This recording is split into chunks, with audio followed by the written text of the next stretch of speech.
News Tamil கழுகு. அண்ணாமலை ஆதரவாளர்கள் social media influencers மூலமா ஒரு பிரச்சாரத்தை கட்டமைக்க பிளான் பண்றாங்களாம்.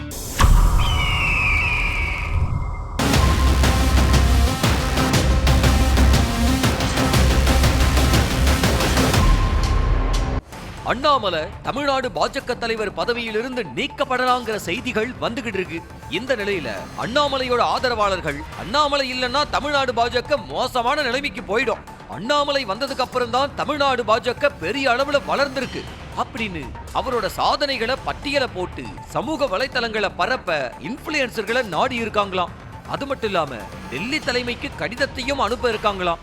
அதிமுக கூட்டணிக்காக தமிழ்நாட்டுல கட்சியை வளர்க்கிற தலைமையை நீக்கலாமான்னு கேள்வி எழுப்புற அண்ணாமலை ஆதரவாளர்கள் புது தலைமை வந்தா நம்ம நிலைமை என்ன ஆகுங்கிற கலக்கத்துல இருக்காங்களாம்.